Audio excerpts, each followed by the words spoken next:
Good morning, this is KELOLAND on the go with all you need to know in news and weather as you start your day. A young child is hurt after a long fall from a Sioux Falls hotel over the weekend. Police say the child, who is around 2 years old, fell multiple stories from the Clubhouse Hotel and Suites on South Louise Avenue just before 9 o'clock Saturday morning. CPR was performed on the toddler at the scene.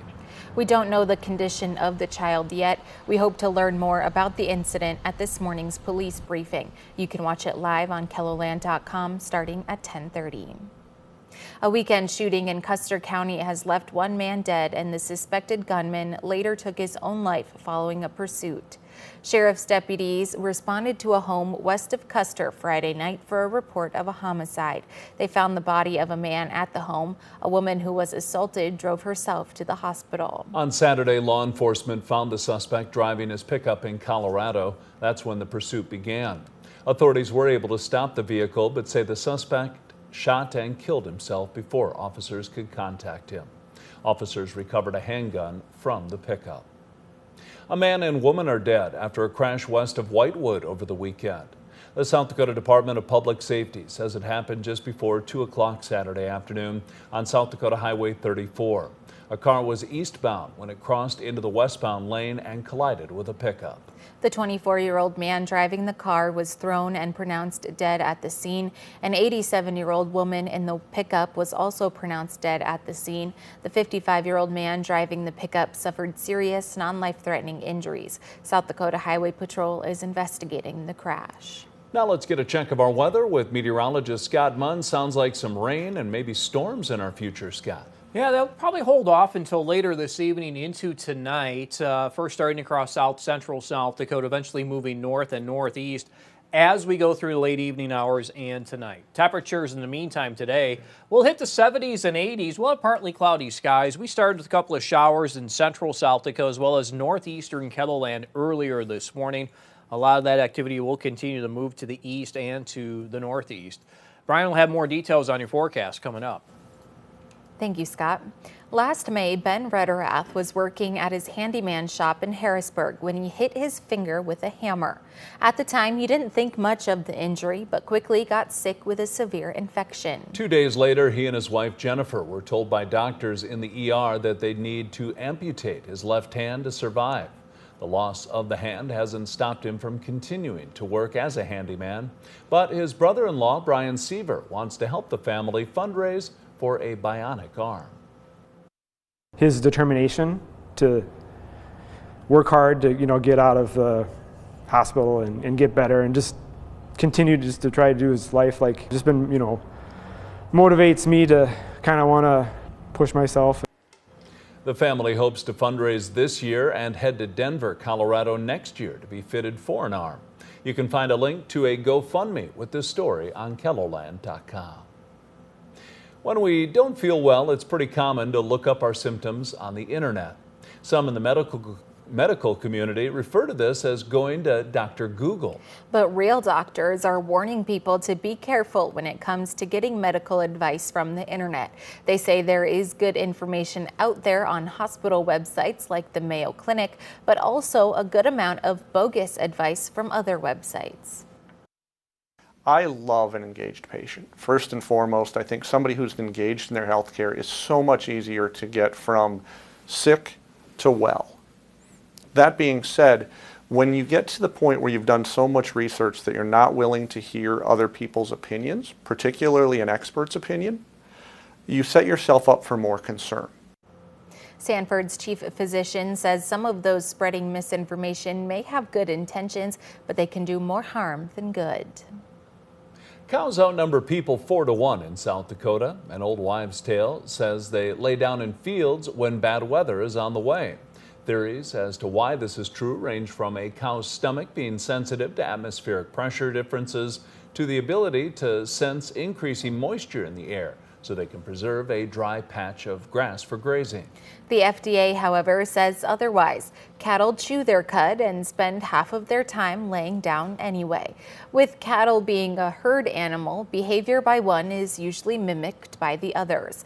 So unless cattle know something we don't, this myth is busted. To read about the other myths and what experts say about cattle, check out this story by Eric Mayer and Adam Rutt online right now. And that's a look at some of our top stories. Now let's get one last look at your weather with meteorologist Brian Karstens. Brian? All right, weather to watch today. A lot of things to keep an eye on. First of all, a red flag warning in effect for much of central and eastern Kettleland as we are still tending to the dormant grasses and low humidity, at least to start the day. So that's one thing we want to make sure we're clear about there. Now this rain risk, thunderstorms and all of that comes into the picture this evening, overnight tonight. Now the risk of severe weather, the best chance of that is going to be across northern Nebraska. That's an enhanced risk. We have a slight risk in the yellow, and so that comes up to Winter, goes over to Yankton and Vermilion down to Sioux City. Sioux Falls area, it's a marginal risk. So these storms, as they move north, they are going to run out of that belt of instability. So that trend is there. But anchored to the risk map, there is the conditional chance of a couple of isolated tornadoes in that enhanced region. So that story's there. And then also the risk of hail. That's probably your number one. In fact, I won't deny that. That is the number one risk here for these storms. And some of them can contain up to golf ball size hail within that higher risk zone. So we'll be watching that here in the Storm Center throughout the evening hours. Here is a look at Futurecast going hour by hour. We pick up these upper 70s, Sioux Falls, and a developing east-southeast wind, and that wind will be strong. It'll run at least 20 to 35, maybe gusts near 40. Now, you'll notice a couple blowups on radar around Winter. That's possible. Certainly, the enhanced risk area will likely flare up even more later this evening, but there could initially be some storm development in south central South Dakota. Sioux Falls, it's probably more likely that those thunderstorms would wander up from the southwest after 11 p.m. tonight. And then overnight, there'll be some rumbles of thunder, there'll be rain. There may be an attendant low-end severe weather risk, but I think the locally heavy downpours will be one thing we'll notice right off the bat, and we'll deal with clusters of showers and storms tomorrow. Not just the east, we've got rain in the west. We have a little snow maybe blending in the northern Black Hills. By the way, Rapid City will have a lot of wind tomorrow, 30 to 60 miles per hour. Then there's another story to unpack in the southeast around Yankton and Sioux Center, Iowa.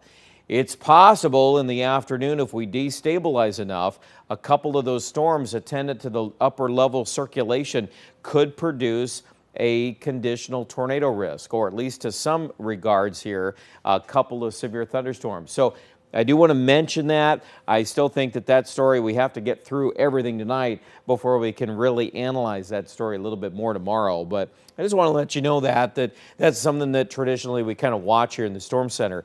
And then after all that, well, looks like this rain. Boy, that is really going to pick up here. And 1 to 2 inches in the southeast is really, really likely.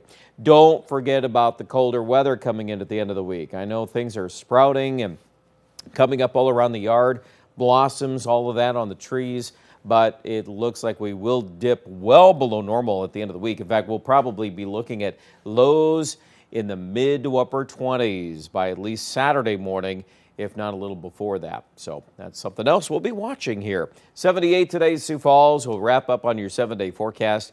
Downhill we go. Temperatures in the 50s by Thursday for highs, 40s, upper 40s by Saturday.